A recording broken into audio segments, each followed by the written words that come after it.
Welcome.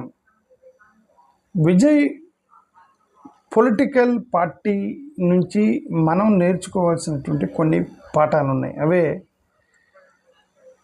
అతను day one నుంచి ఎలాగో ఒక నాయకుడి సెక్యులరిజానికి కట్టుబడి ఉన్నాడు అనేది మనం జాగ్రత్తగా గమనిస్తే, ఫస్ట్ ఆఫ్ ఆల్ అతనికి క్యాంపెయిన్లోనే అంబేద్కర్ ఫోటో, పెరియార్ ఫోటో ఇవి పెట్టుకొని all are equal by birth అనేటువంటి ఇది తీసుకున్నాడు అతను.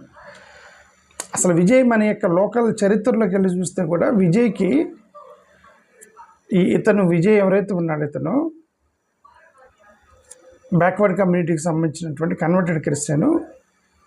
బట్ అది క్యాస్ట్ సర్టిఫికేట్లో తమిళ్ అని రాసుకున్నాడు. అతను క్యాస్ట్ తమిళ్ అని రాశాడు అనమాట. నీ క్యాస్ట్ ఏంటంటే తమిళ్ అని రాశాడు అని వాళ్ళ నాన్నగారు. అంటే నో క్యాస్ట్ క్లెయిమ్ చేయాల, మేము తమిళియన్స్, మేము అదే నా క్యాస్ట్ అని చెప్పాడు అనమాట. అంటే క్యాస్ట్ న్యూట్రల్ అయిపోయాడు. అప్పుడే క్యాస్ట్ న్యూట్రల్ అయిపోయాడు అతను అప్పుడే క్యాస్ట్ న్యూట్రల్ అయిపోయి ఇప్పుడు రిలీజియస్ న్యూట్రల్ కూడా అయిపోయి చాలా న్యూట్రలైజ్డ్గా తను దీన్ని చేసుకుంటూ పోయాడు అతను. ఎవరు? విజయ్. ఇతను ఏమంటారు,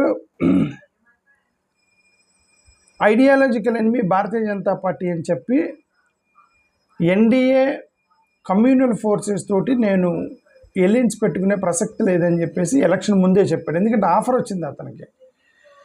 ఆఫర్ ఇచ్చారు, భారతీయ జనతా పార్టీలో ఆఫర్ ఇచ్చారు, ఏఐడిఎంకేలో ఆఫర్ ఇచ్చారు, కాంగ్రెస్ వాళ్ళతో నేను పొత్తు పెట్టుకుంటానన్నాడు. బట్ వీళ్ళే ఎందుకు స్టాలిన్తో ఇబ్బంది ఎందుకు, స్టాలిన్ 39 మంది ఎంపీలు సపోర్ట్ చేస్తున్నాడు ఇండియా బ్లాక్లో అని చెప్పేసి అతనితో పోగొట్టుకోవడం ఇష్టం లేక కాంగ్రెస్ వాళ్ళు ఎలియన్స్లోకి వెళ్ళాలి. Otherwise he invited Congress people.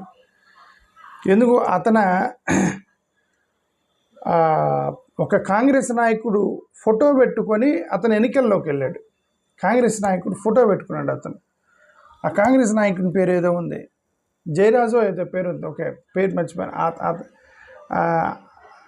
కామరాజో జయరాజో ఉంది, ఓకే కాంగ్రెస్ నాయకుడు, చాలా ఓల్డ్ పర్సన్ అనమాట. అతని ఫోటోతో ఆయన క్యాంపెయిన్కి వెళ్ళాడు, పొలిటికల్ క్యాంపెయిన్కి. సో సెక్యులర్ సోషల్ జస్టిస్ అనే ప్రిన్సిపల్స్ మీద అతను క్యాంపెయిన్ చేశాడు. చాలా surprising. Secular and social justice క్యాంపెయిన్కే వెళ్ళాడు. అతను ఓటేసిన వాళ్ళు చూస్తే మొత్తం దళితులు, క్రైస్తవులు, అక్కడ ఉన్నటువంటి బ్యాక్వర్డ్ కమ్యూనిటీస్, పేదలు, బడుగు బలిగిన వర్గాలు మొత్తం తీసుకెళ్ళి కుమ్మేరు అతనికి. ఫస్ట్ అతను బీజేపీ ప్రాక్సీ అని వెనక పుకార్లు చూస్తే నేను కూడా అనుకున్నాను అది బీజేపీ ప్రాక్సీ అని అనుకున్నాను. ఎందుకంటే వాళ్ళు basically that is how they encourage the new parties against కాంగ్రెస్కి వ్యతిరేకంగా ఎవరైనా పొలిటికల్ పార్టీ పెడితే వాళ్ళు ఫోన్లు చేసి ఫోన్లో మాట్లాడి ఎంకరేజ్ చేస్తారు వాళ్ళని. ఎందుకు వీళ్ళకి వ్యతిరేకంగా వాళ్ళకి అడ్రాకుండా ఉంటారు. ఎందుకంటే ఇప్పుడు వాళ్ళు నియరెస్ట్ అపోనెంట్ వాళ్ళే కాబట్టి అక్కడ కేంద్ర ప్రభుత్వంలో వాళ్ళ గవర్నమెంట్ కొనసాగించాలంటే సాధ్యమైన వరకు ఆ ఇండియా బ్లాక్ని పైకి రాకుండా చేయడానికి ఇవన్నీ చేస్తుంటారు. ఫోన్ చేసి ఎంకరేజ్ చేస్తూ ఉంటారు. వాళ్ళ మాయలో పడేవాళ్ళు పడ్డారు కొంతమంది. ఇప్పుడు ఇట్లాంటి అతను పడలేదు, నేను పొత్తులోకి రానన్నాడు. ఓకే, సో క్లియర్గా ఇప్పుడు అతను క్యాంపెయిన్కి వెళ్ళినప్పుడు honest administration, anti corruption, youth empowerment, women's welfare ఇవన్నీ కూడా క్యాంపెయిన్ చేసుకున్నాడు. Tamil regional pride, religious polarisation నేను చేయను అన్నాడు. రిలీజియస్ పోలరైజేషన్ నేను చేయను, నేను క్రిస్టియన్, హిందూ, ముస్లిం ఏది మాట్లాడను. సబ్కా సాత్, నరేంద్ర మోడీ గారు అన్నారు కదా, సబ్కా సాత్ సబ్కీ వికాస్. ఆ సబ్కా సాత్ సబ్కీ వికాస్ విజయ్ చేశాడు, క్యాంపెయినింగ్ చేశాడు అతను. ఇంక్లూజివిటీ, అందరూ ఒకటే, ఏ రిలీజియన్ని విమర్శించేది లేదు, ఇంక్లూజివిటీకి వెళ్ళాడు. మేనిఫెస్టో తీసుకున్నాడు, ఫ్రీ గ్యాస్ సిలిండర్ ఇస్తా అన్నాడు, మా మహిళలకి గోల్డ్ ఇస్తానన్నాడు, ఫార్మర్స్ యూత్కి సంబంధించి ఇస్తా అన్నాడు. ట్రాన్స్పరెంట్గా ఇంక్లూజివ్ డెవలప్మెంట్ మోడల్ మొత్తం కూడా ద్రవిడియన్ విత్ సెక్యులర్ మిక్స్ చేసి వెళ్ళాడు అతను ఒకటే అవాయిడ్ చేశాడు, అదే majoritarian cultural issues, prioritise social justice తీసుకున్నాడు. మెజారిటేరియన్ కల్చరల్ ఇష్యూస్ని అతను అవాయిడ్ చేశాడు. అది కల్చరల్ ఇష్యూస్ అంటే ఏంటి, అది ఇప్పుడు ఏమంటారు, మన దేశవ్యాప్తంగా ఒక ట్రెండ్ ఏంది, అందరు హిందువులు ఎక్కువ మంది ఉన్నారు కాబట్టి మెజారిటేరియన్ కల్చరల్ ఇష్యూస్, అందరు హిందువులు ఎక్కువ మంది ఉన్నారు కాబట్టి నేను హిందువునని ప్రూవ్ చేసుకోవడానికి నాయకులు పడే కష్టాలు, మేము హిందువులకి మేమే హిందువులకి నాయకులమని పడటానికి కష్టాలు, నానా కష్టాలు పడ్డారు కదా, చాలామంది పడుతున్నారు కదా దేశవ్యాప్తంగా. ఇక ఎన్డీఏ వాళ్ళు ఎలాగ పడతారు, వాళ్ళు వేసిన దగ్గర నుంచి గుళ్ళ మీద రాజకీయం చేస్తుంటారు. ఇతను ఏదైనా ఒక గుడికి వెళ్ళి నేను హిందువుని అని చెప్పి చెప్పుకోవడం కానీ, చర్చికి వెళ్ళి నేను క్రిస్టియన్ అని చెప్పుకోవడం కానీ ఏమీ లేదు. స్ట్రైట్ ఫార్వర్డ్గా తన ద్రవిడియన్ ప్లస్ సెక్యులర్ అని చెప్పేసుకొని వెళ్ళాడు. అతను చాలా క్లియర్గా వీళ్ళందరూ అట్రాక్ట్ అయ్యారు. ఎవరు, దళితులు, క్రిస్టియన్స్, ఈ న్యూట్రల్గా ఈ ఫెడప్ అయి ఉన్నది, ఈ మత రాజకీయాలతో ఫెడప్ అయి ఉన్నవాళ్ళు కదా, ఆ ఫెడప్ అయి ఉన్న వాళ్ళందరూ కూడా ఓట్లు వేశారు ఆయనకి. చాలా చాలా క్లియర్ సిగ్నల్ ఇచ్చారు దళితులు వీళ్ళందరూ కూడా. ఓకే, అతను ఒక ఇది పెట్టుకున్నాడు, ఏమని, by birth everybody same, all are equal, అందరికీ ఈక్వల్ ఇది ఉండాలని చెప్పేసి వెళ్ళాడు అతను క్యాంపెయిన్కి. చాలా సర్ప్రైజింగ్ అనిపించింది. అది వర్కౌట్ అయితే లేదు అనుకున్నారు, అది బాగా వర్కౌట్ అయింది. అది విజయ్కి సంబంధించి ఎలాగో ఫ్యాన్ బేస్ ఉంది, ప్లస్ ఏం జరిగిందో మొత్తం 108 సీట్లు గెలిచాడు అతను. ఓకే, అయితే మైనారిటీ బ్యాకింగ్ ఎక్కువ జరిగిందని ఇప్పుడు బయటకు వస్తుంది. ఎవరు వేశారయ్యా అతనికి అంటే మొత్తం ఎస్సీలు, క్రిస్టియన్స్, ముస్లిమ్స్ వేశారట. ఎస్సీలు, క్రిస్టియన్స్, ముస్లిమ్స్ మొత్తం కుమ్మిపడేశారట విజయ్కి సంబంధించి. ఒకటైతే ఈ యాంటీ బీజేపీ, నాన్ డిఎంకే ఓట్లు మొత్తం కూడా అతనికి పడ్డాయి. యాక్చువల్గా యాంటీ బీజేపీ ఓట్లు డిఎంకేకి పడాలి కదా. ఇప్పుడు ఇతను ఏం చేశాడు, స్టాలిన్ ఏం చేశాడు, యాంటీ బీజేపీ క్యాంపెయిన్ చేశాడు. Dravidian campaign, anti BJP campaign చేస్తే అది యాక్చువల్గా యాంటీ బీజేపీకి సంబంధించి ఇవన్నీ యాక్చువల్గా డిఎంకేకి పడాలి. డిఎంకే గెలిచిద్దని అందరూ చెప్పారు. ఎందుకు చెప్పారంటే అది యాంటీ బీజేపీ వేవ్ ఉంది అక్కడ. ఈ యాంటీ బీజేపీ వేవ్ ఉందని చెప్పేసి ఇప్పుడు వీళ్ళు డిఎంకే వాళ్ళు ద్రవిడియనిజం ఎక్కువగా మాట్లాడితే ఇటు రావాల్సిందే విజయ్ వైపుకి వెళ్ళిందని ఒకటి మనకు అర్థమైంది. అది క్లియర్గా తెలుస్తుంది. ఈ మైనారిటీస్, దళితులు, యాంటీ బీజేపీ ఓటు మొత్తం కూడా విజయ్కి వెళ్ళటం. ఓకే, కమ్యూనల్ అలయన్సెస్ని రిజెక్ట్ చేశాడు అతను. కమ్యూనల్ అలయన్సెస్ అంటే ఇంకా అదే బీజేపీ వాళ్ళతోటి ప్లస్ ఏఐడిఎంకే వాళ్ళతోటి ఎవరైతే కొద్దిగా ద్రవిడియన్స్ యాక్సెప్ట్ చేయరో దాన్ని అవాయిడ్ చేస్తారు. ఇప్పుడు కూడా పోస్ట్ గెలిచిన తర్వాత కూడా యాక్సెప్ట్ చేయలేదు అతను. గెలిచిన తర్వాత కూడా ఏఐడిఎంకేతో అతనికి అవకాశం ఉంది, అతను నేను చేయను అన్నాడు. ఓకే, ఇప్పుడు పోస్ట్ విన్నింగ్ తర్వాత కూడా అతను ఎంచుకునేటువంటి పొలిటికల్ పార్టీలు, కాంగ్రెస్ వాళ్ళని, వీసీకే అనేటువంటి ఒక దళిత పార్టీని ప్లస్ అక్కడ ఇదేమంటారు కమ్యూనిస్ట్ పార్టీలని, వీళ్ళని పిలుస్తున్నాడు అతను. సో ఇదంతా కూడా ఒక నాయకుడు సెక్యులర్ వాదానికి కట్టుబడితే ఎలా ఉండాలో ఒక మంచి సిగ్నల్ అయితే ఇస్తున్నాడు మనకు విజయ్.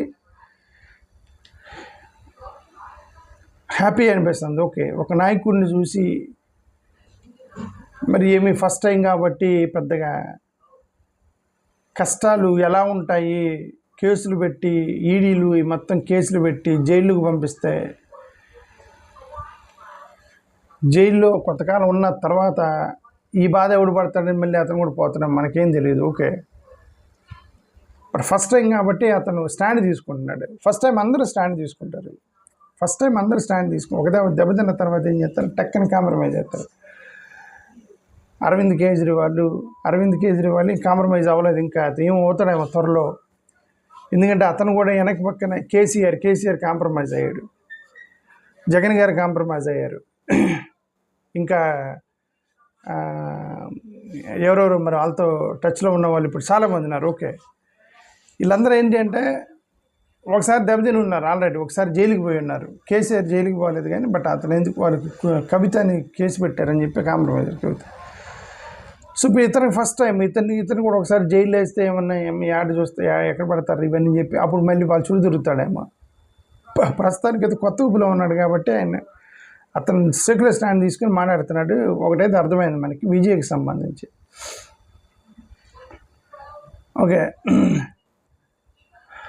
సో ఇది అంటే ఎనివే మనం బీయింగ్ మైనారిటీస్ అండ్ దళిత్స్ మనం అతని దగ్గర నేర్చుకోవాల్సింది ఏంటంటే ఐడియాలజికల్గా స్ట్రాంగ్ ఉండాలి. ఐడియాలజికల్గా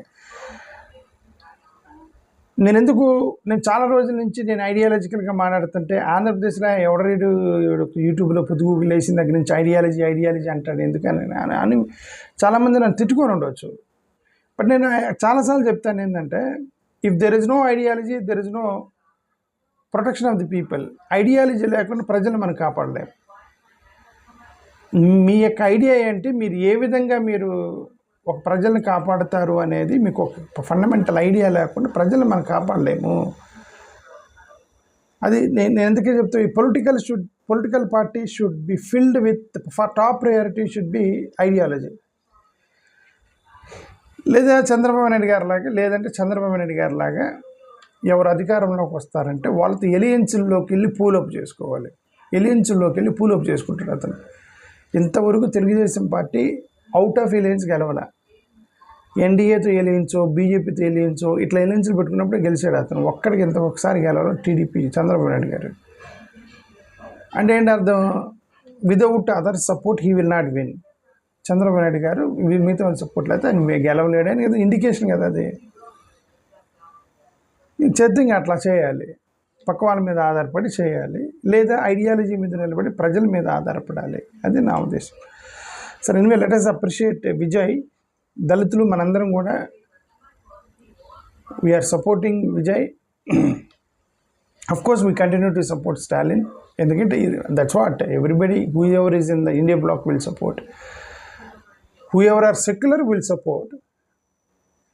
all secular people definitely they will be in India bloc. రెండు ఉన్నాయండి, secular alliance, non secular alliance. అంటే ఎవరైతే సెక్యులర్ ఉంటారో వాళ్ళు ఇండియా బ్లాక్లో ఉన్నారు. దాంట్లో ఇదేమి లేదు. ఎవరైతే నాన్ సెక్యులర్ ఉన్నారో వాళ్ళు ఎన్డీఏ బ్లాక్లో ఉన్నారు. కొద్దిగా న్యూట్రల్గా ఉండడానికి ట్రై చేసింది జగన్ గారు ప్లస్ కేసీఆర్ ఒకడు, నవీన్ పట్నాయక్. వాళ్ళు న్యూట్రల్ కలర్ ఇస్తున్నారు. ఆ న్యూట్రల్ కలర్లో అటువైపు బెండ్ అయింది నవీన్ పట్నాయక్. జగన్ గారు అయితే ఇండియా బ్లాక్ వైపు కనిపిస్తుంది కేసీఆర్. అతను బీజేపీకి సపోర్ట్ చేయట్లా బీఆర్ఎస్ వాళ్ళు. బట్ వేరే వైఎస్ఆర్సీపీ అని ఇది నవీన్ పట్నాయక్ వాళ్ళకి సపోర్ట్ చేస్తున్నారు ఎన్డీఏకి. సెక్యులర్ ఫార్మాట్లో ఉండి నాన్ సెక్యులర్కి సపోర్ట్ చేసేవాళ్ళు సెక్యులర్ ఫార్మాట్లో ఉండి సెక్యులర్కి సపోర్ట్ చేసింది బీఆర్ఎస్కి సంబంధించిన వాళ్ళు చేస్తున్నారు. అది సంగతి. ఓకే, చూద్దాం. మనం కూడా ఆంధ్రప్రదేశ్లో కొద్దిగా రాజకీయాలు మార్చుకోవాలి. మనందరం కలిసి ఒక సెక్యులర్ రాష్ట్రాన్ని వీఆర్ ఫెడప్ ఆఫ్ 2014 నుంచి ఇప్పుడు 2003 సంవత్సరాలు 15 సంవత్సరాలు ఈ నాన్ సెక్యులర్ మత గొడవలు, ఇదే గుడుల చుట్టూ రాజకీయం. మా పిల్లలకు ఉద్యోగాలు అక్కడ రోడ్లైనా తిరుగుతుంటే వీటన్నిటి కూడా రాజకీయం చేస్తున్నారు. Okay, we need to change the Andhra Pradesh politics. ఇప్పుడు విజయ్ ఎలాగైతే డెవలప్మెంటు న్యూట్రల్ స్టాండ్ మీదే మతాల గురించి కులాల గురించి మాట్లాడకుండా ఎలా వెళ్ళాడో అలా వెళ్ళాలి మన ఆంధ్రప్రదేశ్ కూడా. అలా వెళ్ళాలంటే మనం దళితులు, ఆదివాసీలు, ఈ క్రిస్టియన్స్, ముస్లింలు ఎవరైతే వీళ్ళందరూ కూడా మనం జాగ్రత్తగా సెక్యులర్ వాదాన్ని బిల్డ్ చేస్తే ఆటోమేటిక్గా పొలిటికల్ పార్టీలు కొద్దిగా ఆలోచిస్తారు. పొలిటికల్ పార్టీలు వాళ్ళకున్న కన్సర్న్స్ బట్టి వాళ్ళు కొద్దిగా మొగ్గుతుండొచ్చేమో. బట్ వాళ్ళకి ప్రజలు మనమే చెప్పాలి, మీరు అలా మొగ్గితే మాకు కష్టమైతే మనం చెప్పాలి కాబట్టి మీరందరూ ఏడీఎస్ బ్యానర్ కిందకు వస్తే మనం చెబుదాం సెక్యులర్ వాదంగా ఉండండి అని చెప్పి వాళ్ళని ప్రజలు అడుకోవడం చేసేది. థ్యాంక్ యూ, నమస్కారం.